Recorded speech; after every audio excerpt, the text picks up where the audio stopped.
look like me. So what am I going to do about that? I'm going to make him look like me.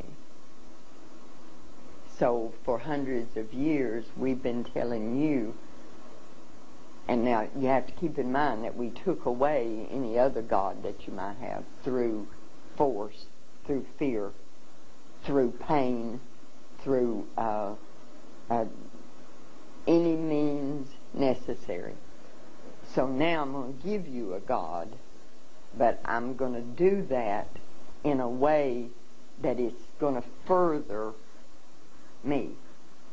So I'm going to give you a God that looks like me, so that when you bow down to that God, you're bowing down to me.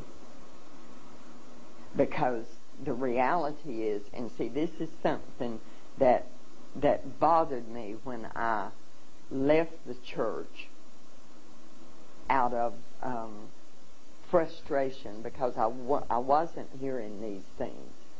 Because the Bible tells us what Jesus looked like when he walked here. The Bible tells us what he's going to look like when he comes back. We have taken that and changed it. One of my grandchildren, when he was about 8 years old, I have a black nativity in my home that I put out at Christmas.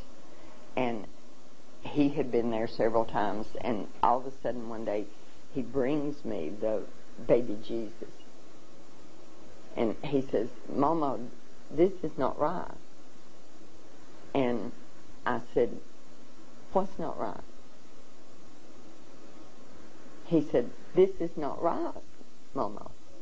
Now this is a child that every time he's with me, he gets lessons in this. My son says to the point to where he has to deprogram them when he gets them back home. This child knows where my heart is. This child, but this is not right, Mama.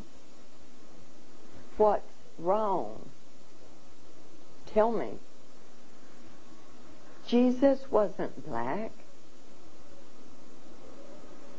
Jesus was white. Who told you that? And then we have this great conversation. I tell them it's not something you have to go back and fight. You don't have to go, because I don't want them beaten down until they're strong enough to know for what they believe, you know. But I want him to know the truth. I said, in your mind, in your heart, know. Do you remember when Jesus went to Egypt? He hid in Egypt. The people in Egypt, honey, they're not white people.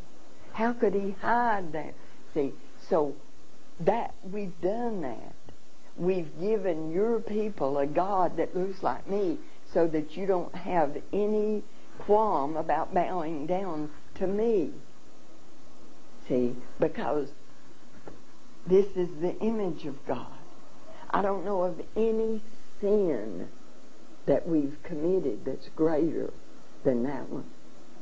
And we did it with the Bible in our hands when we were beating your ancestors for looking at us eye to eye. And we're quoting to them from this scripture. Even if we allowed them to have their own ministers, which there wasn't many of because we didn't allow them to read. But if we said, okay, you can have your church. This is my plantation. I'm going to do what I want with it. You can have your church. But then spies were sent. And those spies would stand outside the church, and that man would be beaten, perhaps killed, if he preached anything other than 3 sermons. And those 3 sermons were turn the other cheek, obey your master, and it's going to get better one of these days. God's going to take care of all of it. You're going to be in a happy, happy land. So put up with what you're putting up with now. And we made your people preach that to your people. And it's still being done. It's still being done. Those are the sermons that your people hear. Those sermons are what causes your people to comfort me when I do something that's wrong.